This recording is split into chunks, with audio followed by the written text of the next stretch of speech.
Leash pulling can make a simple walk feel stressful, frustrating, and out of control. Many people assume the problem starts with excitement, stubbornness, or bad manners. But in most cases, pulling keeps happening for a much simpler reason. It works. That is the mistake that makes leash pulling worse. Not because someone is trying to teach the wrong lesson on purpose, but because the walk itself often rewards the exact behavior they want to stop. The dog pulls, the person keeps moving, and the dog learns that tension on the leash is part of how the walk progresses. Over time, that pattern can become strong, automatic, and very hard to break.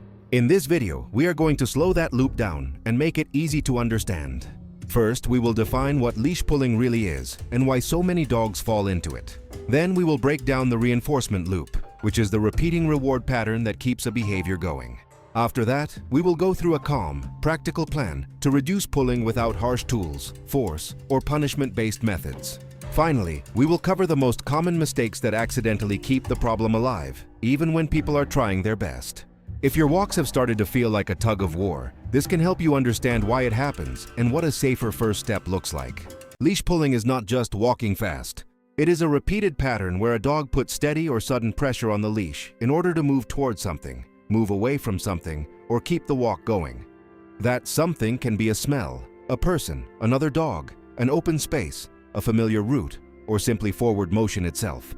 This matters because pulling is often misunderstood as defiance. But for many dogs, it is better explained by emotion, habit, and learning. A dog may pull because they are excited, curious, overstimulated, worried, under-practiced, or moving at a natural pace that does not match the human beside them.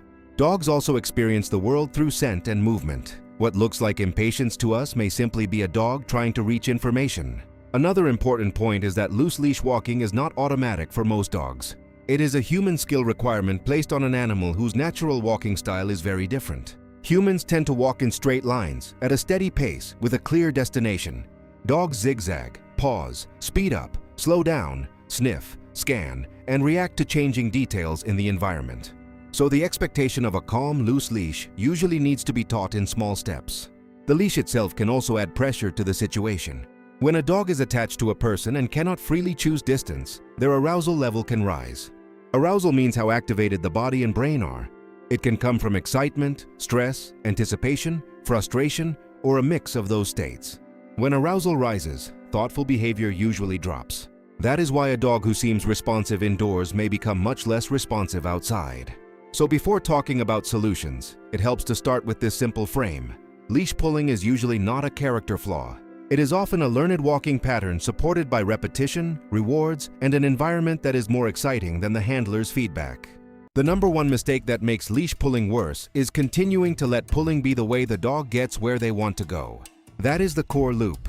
The dog feels motivated by something in the environment. They lean forward and create leash tension.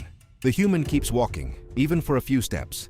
The dog reaches the smell, tree, corner, patch of grass, person, or direction they wanted.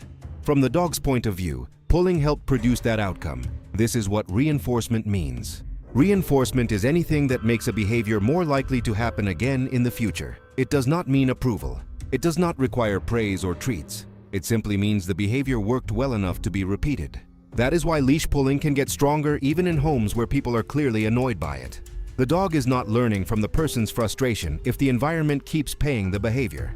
Forward movement is often the reward. Access is often the reward. Reaching the interesting thing is often the reward.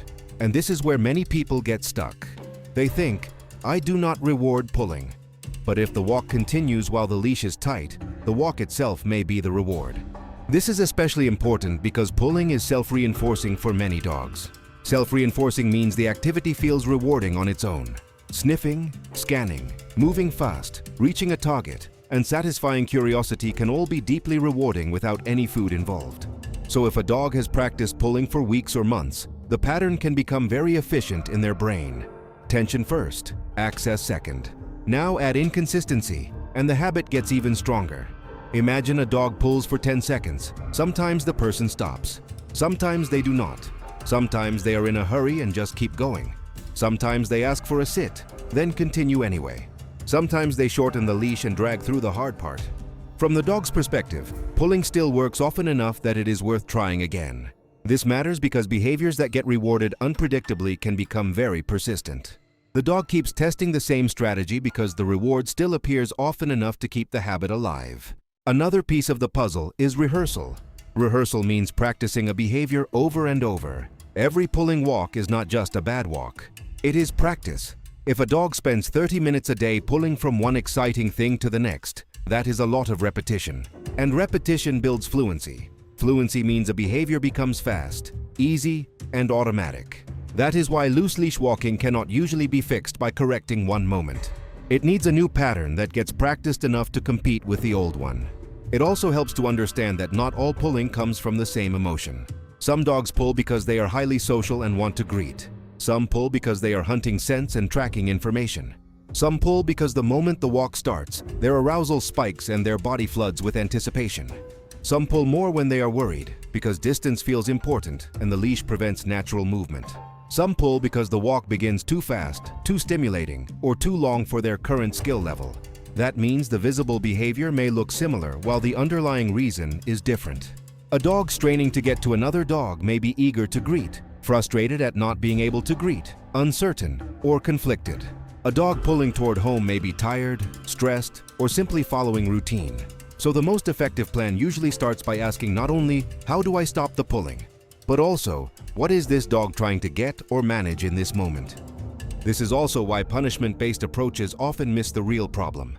They focus on suppressing movement without teaching the dog what to do instead, and without changing the reward pattern in the environment. Even if the pulling appears smaller for a moment, the emotional state and the learning history may stay unchanged. In some dogs, added discomfort can also increase stress around walks. A more useful approach is to think in layers. Layer 1 is management. Management means changing the setup so the dog has fewer chances to rehearse the unwanted behavior. This can include choosing calmer routes, walking at quieter times, reducing the length of highly stimulating stretches, starting in lower distraction areas, and avoiding situations that predict an explosion of pulling before the dog has the skills to succeed. Layer 2 is clarity. The dog needs to learn what does work. If pulling no longer moves the walk forward, what does? A loose leash, a check-in, a small return to your side, slowing down when tension appears, choosing to stay connected for 1 or 2 steps, then several more. Those behaviors need to become understandable and worthwhile. Layer 3 is reinforcement for the behavior you want. If the environment has been rewarding pulling, you need to build equal or greater value for walking with you. That can mean food, praise, access to sniffing, permission to move forward, or a combination of these. The key is that the desired behavior must reliably open the door to good outcomes. For many dogs, the turning point comes when the walk stops being a contest and starts becoming information. Instead of waiting for the dog to fail, the person starts marking and rewarding small wins early. 1 second of slack leash matters. 1 glance back matters. 1 step of soft movement beside you matters. These tiny moments are the building blocks of the final skill. This is where people often underestimate how hard the environment is. A kitchen is one level of difficulty. A quiet sidewalk is another. A path full of smells, dogs, traffic sounds, and moving people is much harder. If the dog can walk nicely in easy places but not outside, that does not mean they are being stubborn outside. It often means the skill is not yet strong enough for that level of distraction. Think of loose leash walking as a graduated skill. It usually needs to be built from easier to harder conditions. Start with short stretches, not perfect walks. Start with moments of success, not endless exposure. Start close to the dog's current ability, not the most difficult route in the neighborhood. When people skip this step, they often end up asking for advanced performance in beginner conditions. Another common problem is that the walk begins in a highly activated state. The dog sees the leash, gets excited, rushes the door, hits the end of the line, and the whole outing begins with tension. If that start sequence happens every day, the dog may learn that the walk always begins with frantic energy. That emotional launch point matters because behavior usually flows from the state the dog is already in. So reducing pulling often means looking at the first 60 seconds, not just the middle of the walk. Can the harness go on during a calm pause? Can the dog wait briefly before exiting? Can the first few steps happen in a quieter way? Can the walk begin with slower movement and an early chance to sniff instead of immediate marching?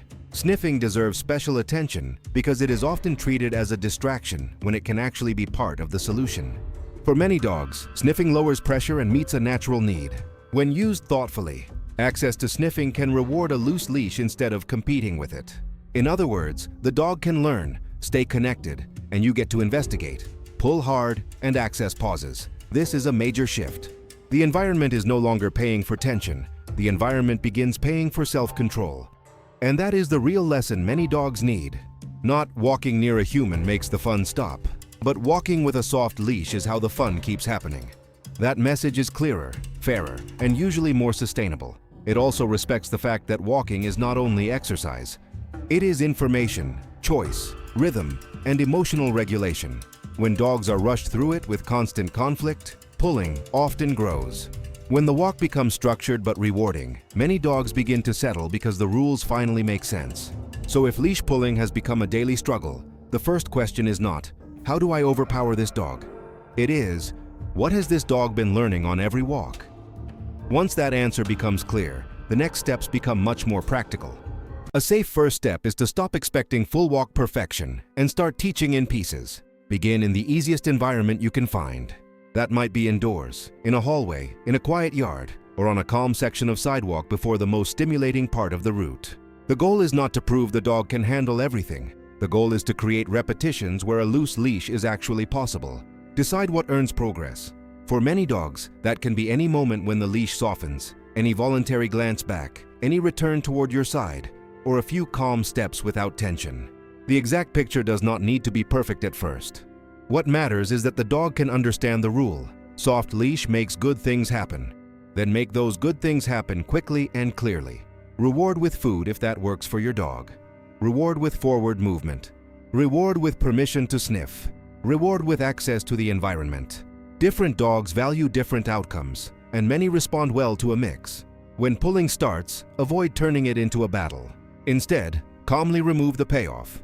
Stop moving, shorten the moment, or gently reset position without dragging the dog through the reward they were trying to reach. The important part is consistency. If leash tension regularly leads to progress, the old loop stays alive. If leash softness leads to progress, a new loop can begin. Keep sessions shorter than you think you need. 5 effective minutes can teach more than 30 chaotic minutes. A dog who practices success in short bursts often learns faster than a dog who spends long walks rehearsing the exact habit you want to change. It also helps to separate exercise from leash training when possible.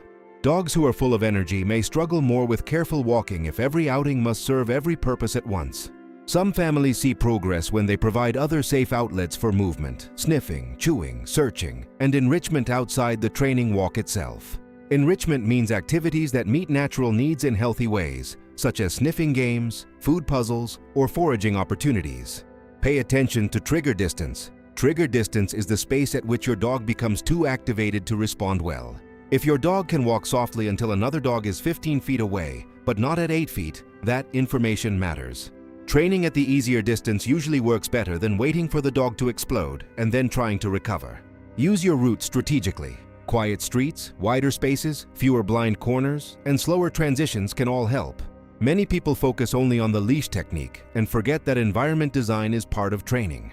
A calmer setup is not cheating.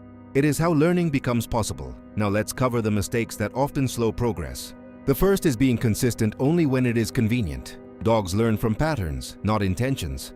If pulling works on rushed mornings, distracted evenings, and weekend walks, the behavior is still being reinforced often enough to stay strong. The second is asking for too much too soon. A dog who can handle 10 loose steps is not ready for a full busy block. Expanding too quickly often leads to frustration for both ends of the leash. The third is rewarding only perfection. If the only acceptable picture is a flawless heel for the entire walk, many dogs will fail before they understand the game. Rewarding small reachable improvements usually creates much stronger long-term progress. The fourth is using the walk only as control instead of communication. Constant corrections, repeated verbal pressure, and emotional frustration can make the outing tense without teaching the dog how to succeed. Clear feedback and calm structure usually outperform conflict. The fifth is ignoring the dog's underlying state. A tired dog, an overstimulated adolescent dog, a worried rescue dog, and a highly social dog may all pull, but they may not need the exact same plan. The visible behavior is only part of the story. The sixth is making every walk a test. Some walks can be training walks. Some can be decompression walks in safe places where the focus is slower movement and sniffing on a longer line when appropriate and safe. Not every outing needs to look the same. What matters is being intentional about which skill is being practiced. And finally, Many people quit right before the pattern starts to change. Loose leash walking often improves in waves. A few better days may be followed by a harder day. That does not always mean the plan failed. It often means the dog is still learning a new default in a changing world. So the big recap is this. Leash pulling usually gets worse when pulling continues to pay. The dog is not just moving badly. They are learning from outcomes. If tension leads to access, tension stays useful. If leash softness leads to access, a different habit can grow. The calm fix is not about overpowering the dog. It is about changing the reinforcement loop, reducing rehearsal of the old pattern, building skill in easier settings, and rewarding the behavior you actually want to see. That approach can feel slower at first, but it is often clearer, kinder, and more durable over time. What part of leash walking has been the hardest for your dog? The start of the walk, passing distractions, or keeping a loose leash when excitement builds? Have you noticed anything your dog pulls hardest toward? This video is for educational purposes only. If your pet shows signs of illness, pain, sudden behavior changes, or distress, consult a licensed veterinarian or a qualified behavior professional. If you are enjoying our content, for more clear and friendly tips on life with dogs and cats, like and subscribe so you don't miss the next practical tips.